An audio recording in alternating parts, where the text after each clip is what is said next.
vraiment changé notre planète. Ces inventeurs ont fait de vous l'homme que vous êtes. Ils ont tout imaginé, tout trouvé, démontré. La lune qui gravite et la pomme qui tombe déconfite. Ils ont cherché à mesurer le temps qui donne l'heure. Ils ont voulu nous offrir tous les gages du bonheur. Une lumière exemplaire qui éclaire, qui prospère et ouvre le chemin aux rêves des humains. Ils ont trouvé des leviers pour soulever le monde. Et grâce à eux, la terre a voulu jouer à la ronde. Tourner, tourner, toutes les roues de la locomotion. Et des automobiles qui se suivent en file et défilent, puis vite filent les découvreurs. Chevauchent déjà d'autres chimères. Pour que progresse dans la sagesse notre vieille terre. Les découvreurs, les découvreurs.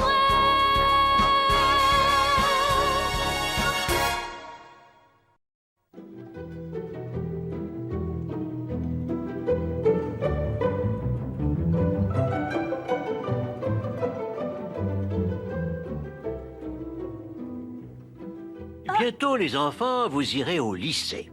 Ben ça... Vous apprendrez très vite ce que l'homme a mis des centaines de milliers d'années à apprendre. Et toi, sais-tu qui a inventé le lycée? C'est le ministre de l'Éducation. C'est Charlemagne. C'est les grands qui ont inventé le lycée pour embêter les petits. C'est tout faux. C'est Aristote. Drôle de nom, Aristote. Ça fait grec. Exactement, un grec et un des plus grands. Et c'était quand? C'était, voyons, c'était, il y a plus de 2300 ans à Athènes. Écoutez, j'ai l'intention de fonder un lycée. Les jeunes pourront venir y apprendre la géographie, la géométrie, l'histoire. Ils ne viendront pas, maître. Ils auront peur de s'y ennuyer. Mais s'ils viendront, parce qu'ils vont apprendre en s'amusant et en se promenant. On donna au lycée fondé par Aristote le nom d'école péripatéticienne. Péripaté comment? Péripatéticienne, qui veut dire en se promenant, parce que les élèves n'étaient jamais assis sur des bancs. Ils apprenaient en se promenant. C'est chouette ça, on devrait faire ça nous aussi.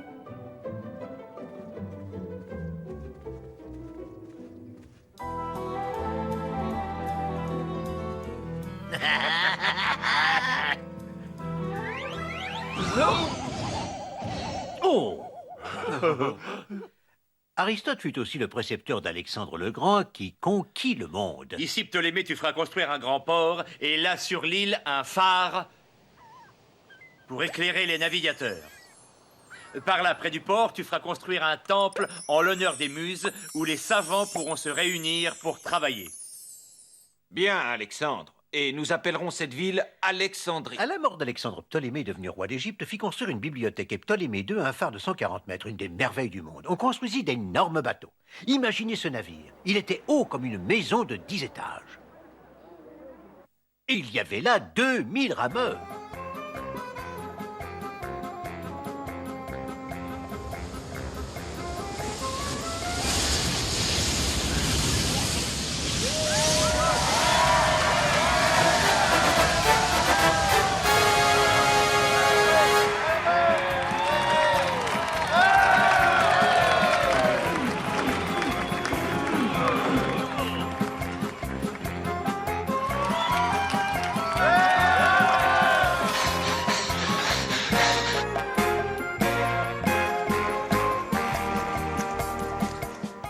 C'est le plus grand navire jamais construit. C'est sûr, Majesté, mais il y a un petit problème. Non, quel problème? C'est qu'aucun port n'est assez grand ni assez profond pour l'accueillir, Majesté. Mais la réalisation la plus extraordinaire, ce fut la grande bibliothèque d'Alexandrie. Écoute, Démétrios, nous sommes supposés nous trouver ici à la TGB. La TGB, Majesté? La très grande bibliothèque. Or, regarde. je ne vois pas. Mais qu'est-ce qu'il y a dans une bibliothèque? Des livres, bien sûr. Bravo! Et où sont-ils, les livres, hein? Où sont-ils? Oh. Le seul livre que nous ayons, c'est ça, un texte de Platon. Et encore, ce n'est pas l'original, c'est une copie. Eh bien, Démétrios, je veux d'autres livres, par tous les moyens. Par tous les moyens, Majesté. Toi, Zénodotos, tu embarqueras à bord de ce navire qui va à Athènes. Je veux que tu obtiennes les originaux des textes d'Aristote. Après, tu iras à Pergame, d'où tu rapporteras les livres d'Hippocrate. En attendant, on va inspecter quelques navires.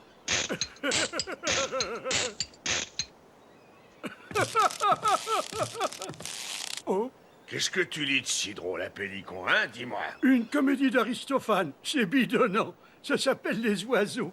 Ordre du roi Ptolémée, je réquisitionne ce livre pour qu'on l'étudie à la TGB. La quoi? La TGB, la très grande bibliothèque. Ah bon, tu me le rendras. Bien sûr.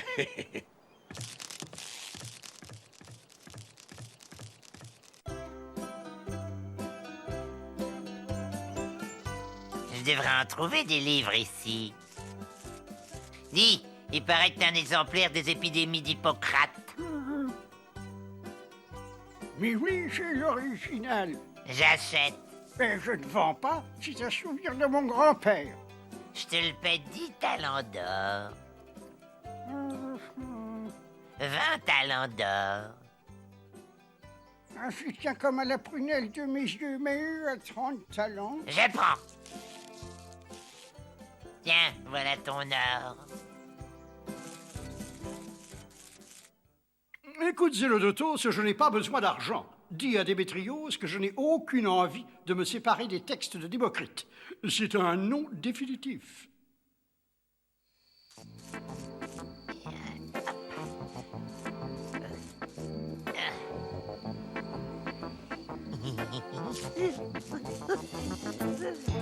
Non, Zénodotos, je ne vends pas mes livres, mais je veux bien te les prêter. Tu pourras les faire copier.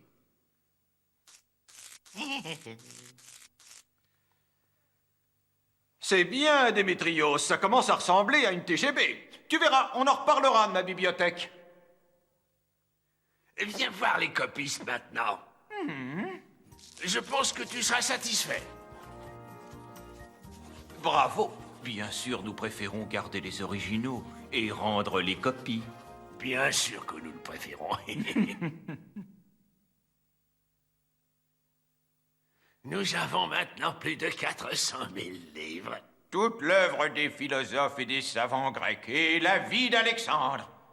Les livres sacrés de l'Égypte, les horoscopes des Chaldéens. Ça, c'est une TGB.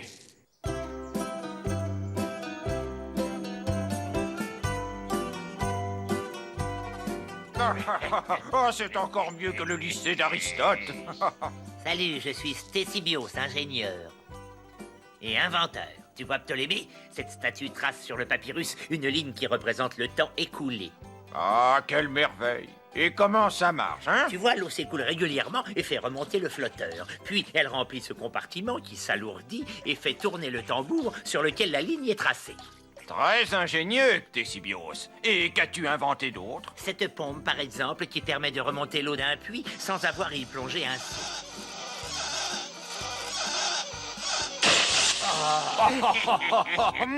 Très ingénieux, oui. Et quoi d'autre? Eh bien, je travaille en ce moment sur cet instrument pour mesurer les différences de chaleur. Une sorte de thermomètre. Regarde, la chaleur de mes mains fait monter le liquide dans le tube. Amusant. Et ça, c'est quoi? Je ne sais pas encore à quoi cela va servir.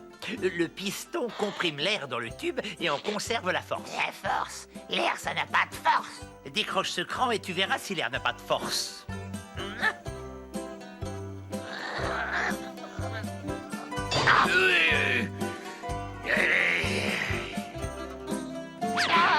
Tu l'as fait exprès. Tu as attenté à ma dignité. Tu vas me le payer. Attends. J'espère que ce n'est pas mon orgue. Non, non, c'est l'horloge à eau. Pendant des siècles, la bibliothèque d'Alexandrie va s'agrandir. Elle regroupera bientôt plus d'1 million d'ouvrages. Puis en 47 avant notre ère... Les Romains, nous sommes perdus! Les Romains!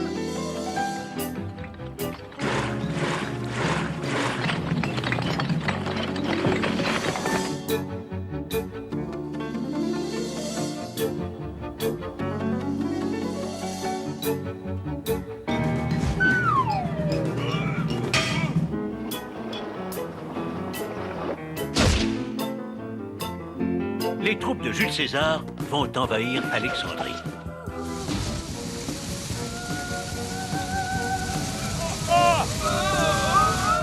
Une grande partie de la bibliothèque sera brûlée. Une perte énorme pour la science. Des écrits parmi les plus anciens partis en fumée. Et les savants qui étaient là? Rome les respectera. Ah bon? Pendant 2 siècles encore, Alexandrie, devenue province romaine, va rester le centre scientifique du monde. Maintenant, je vais vous parler de 2 de ces savants. Ptolémée, dont la cartographie va faire autorité pendant de longs siècles, et Héron. Qui connaît Héron d'Alexandrie? Personne? C'est pourtant un génie, un des plus prodigieux inventeurs de tous les temps. Regarde, Héron, la Terre est ronde et le Soleil tourne autour. La Terre est ronde, d'accord, Ptolémée. Mais es-tu sûr que le Soleil tourne autour? Le Soleil et tous les autres astres. J'ai même tracé leur parcours. Il faudra revoir tout ça. Salut, vous êtes nouveau? Nous sommes des savants romains. Moi, c'est Tignus, je suis ingénieur. Lui, c'est Botus, astronome. Nous venons voir ce que vous faites. Vous avez peut-être besoin d'aide. Hein? Moi aussi, je suis ingénieur. Mon ami Claude Ptolémée est astronome et géographe. Ah, c'est rigolo ça. On dirait que la Terre est ronde. Mais elle est ronde. C'est une sphère. Elle est plate et elle flotte sur l'eau comme une crêpe. Il n'y a qu'à regarder autour de nous. Non, mais d'où sortez-vous? De nos jours, tout le monde sait que la Terre est ronde. Nous sommes romains et les romains sont les plus forts. Donc la Terre est plate puisque je suis romain et que je le dis. Ta tête, elle va devenir plate aussi si tu continues. Laisse tomber. Tu vois bien qu'ils sont un peu arriérés. Arriéré, arriéré. Je vais vous montrer, moi, si je suis arriéré. Tu es un savant, dis-tu? Et qu'est-ce que tu as inventé? Tu vas voir. Non, oh là. Ah bah... Un bilboquet, un vieux jeu grec, ça doit dater du temps de Platon. Et toi, Héron d'Alexandrie, qui te dis ingénieur, qu'est-ce que tu as inventé? Oh, quelques petites choses. La dernière, c'est une machine à vapeur. Machine à vapeur. Ah, qu'est-ce que c'était ça? Viens voir. C'est pas une machine, ça. Non, tu vas voir.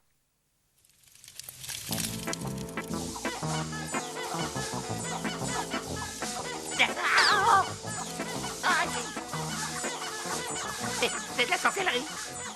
Mais non, c'est la pression de la vapeur qui fait tourner la chaudière. Tu vois, ça marche. Ça tourne, mais ça sert à rien. Le principe de la machine à vapeur peut servir à beaucoup de choses.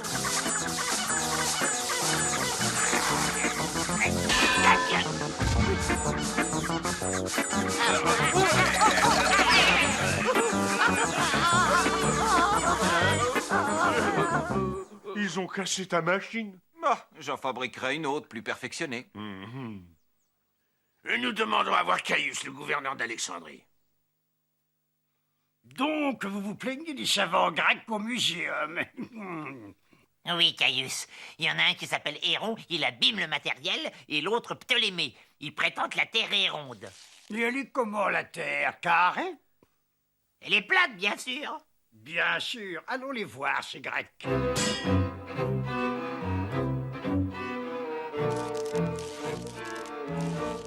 Je suis Caius, gouverneur d'Alexandrie. Il paraît que tu as inventé une machine à vapeur. Oui, ils l'ont cassée. Et à quoi elle sert, ta machine? À maîtriser l'énergie de la chaleur. Écoute, il faudra que tu me fasses une démonstration de son utilité. Sinon, tu pourrais bien te retrouver à ramer dans une galère. Oh, salut. Je suis Caius, gouverneur romain d'Alexandrie. Tu me dois le respect. Mais je respecte tous les hommes. Qu'est-ce que c'est que ça? C'est la carte du monde connu. Et Rome? Où elle est Rome sur ta carte? Oh! Ben, elle est fausse, ta carte. Rome est au centre du monde et non pas un petit point insignifiant. Ça dépend du point de vue. C'est mon point de vue qui compte. Écoutez, vous m'énervez tous les deux. Toi, tu me feras une machine à vapeur qui serve à quelque chose, et toi, une carte dont Rome sera le centre. Sinon, on galère tous les deux, c'est compris? Compris? Sinon, on galère, c'est nous les chefs. Non! Mais qu'est-ce que ça fait? Ah, ça m'empêche. Ah, voilà, je vois. Écoute, le gouverneur a dit qu'il était veille et que tu pourrais peut-être... là. Alors, tu vas creuser ici. Ton truc, j'espère qu'il va marcher. Ne t'inquiète pas, tu vas voir. Alors, Héron, tu as fait quelque chose d'utile avec ta machine à vapeur? Est-ce utile d'ouvrir les portes de ce temple? Avec ta machine? Ah, tu me fais rigoler. Ah, tu rigoles.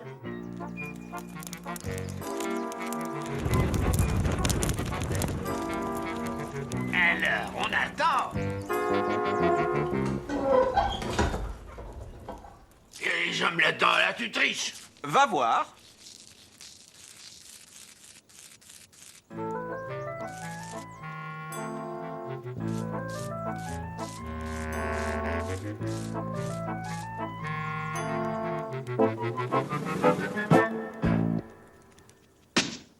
Je commence à croire que tu es un vrai savant, Héron d'Alexandrie. Non, il y a un truc. Les portes vont se refermer maintenant. Essayez donc de les retenir.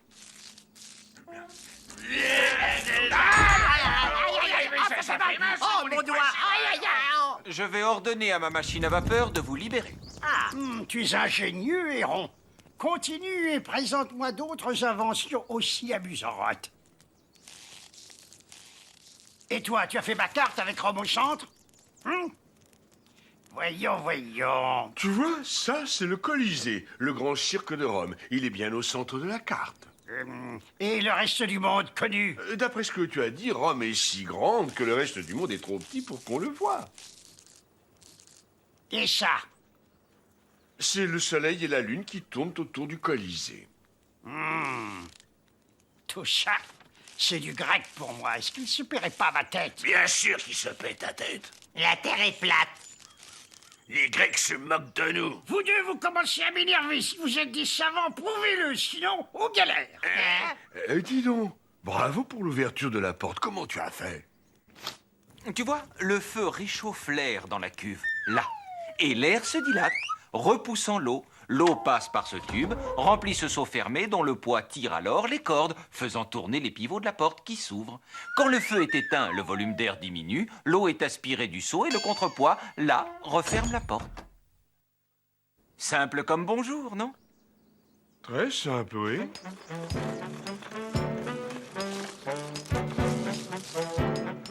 Caius, il me faut d'autres hommes, c'est trop lourd, on n'y arrive pas. Je vais te faire envoyer des esclaves.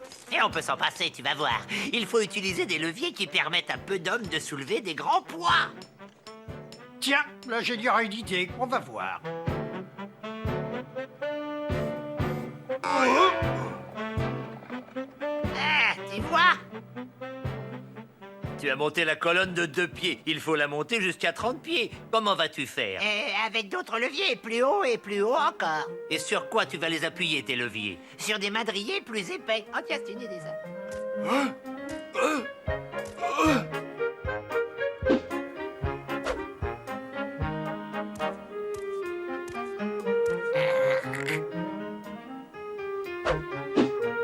Avec ce système, on y sera encore aux calendes grecques.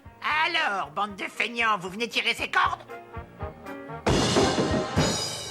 C'est du marbre de Carrare et ça coûte cher. Ça va te coûter 300 sesterces. Appelez Héron. Salut, Caius, je vois que tu as un problème. J'ai la solution. Je viens justement d'inventer les baroucos. Quoi? Qu'est-ce que c'est ça? Vous allez voir. Regarde, je tourne la manivelle qui transmet le mouvement à cette roue dentée. Une roue plus petite retransmet le mouvement démultiplié à une roue plus grande. Et ainsi de suite, voilà. Et de l'autre côté des baroucos, la poulie tourne très lentement. C'est là qu'on va attacher le cordage. Je vais faire monter une tour. C'est vrai, ça tourne là et puis là. Botus. Ah, Oui, Tinius. Botus, tu sais ce que tu fais? Je tourne la manivelle, Tinius. Qui entraîne les roues, Botus. Exactement, Tinius. Et les roues ont pris mon doigt, Botus. Oui, c'est... Oh!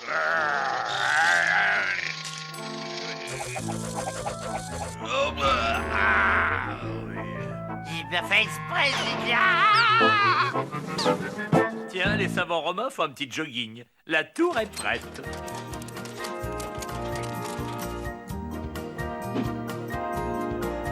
Paré? Ok. On y va.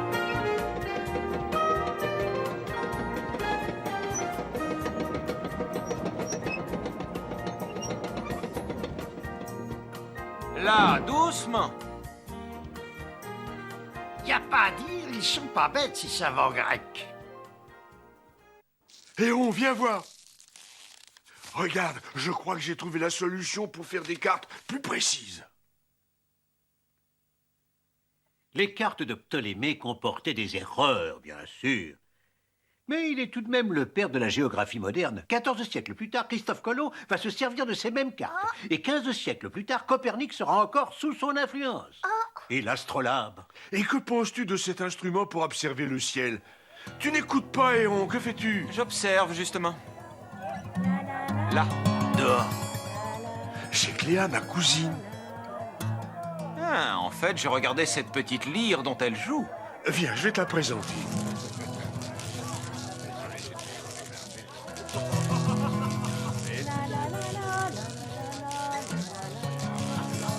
Salut, cousine, je te présente mon ami Héron. Il est ingénieur. Il invente des tas de choses. Bonjour, Cléa, je suis heureux. Moi aussi, Héron. C'est joli, cette musique que tu jouais là. C'est une lyre. On en joue en pinçant les cordes. Mais elle trouve que c'est plus joli quand on leur donne un petit coup. Oui, c'est une idée. Tu vas voir, Cléa, il va encore nous inventer quelque chose.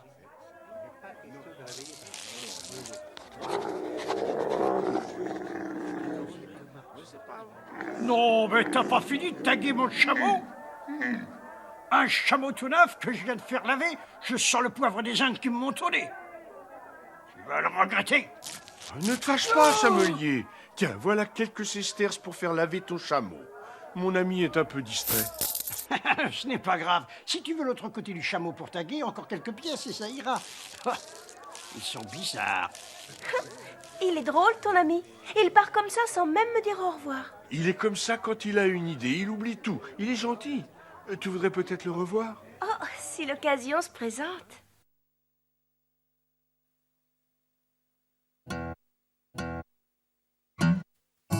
Oh, que c'est joli! Qu'est-ce que c'est? C'est comme une lyre ou une harpe avec des petits marteaux pour frapper les cordes. Je l'ai fait... tu avais dit l'autre jour... Oui, Oui, quoi? C'est pour toi que je l'ai inventé, tiens. Oh, merci, Héron.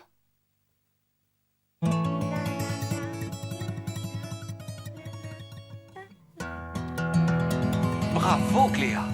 Joli.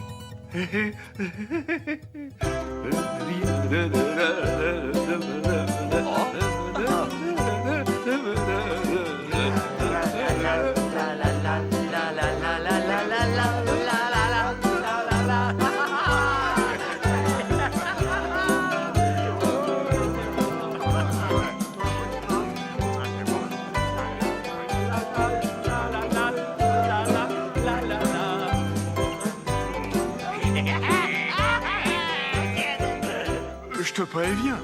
Lui, ce qui l'intéresse, c'est d'inventer. Et quand il invente, il oublie tout, même sa jeune femme. Encore un petit coup, allez.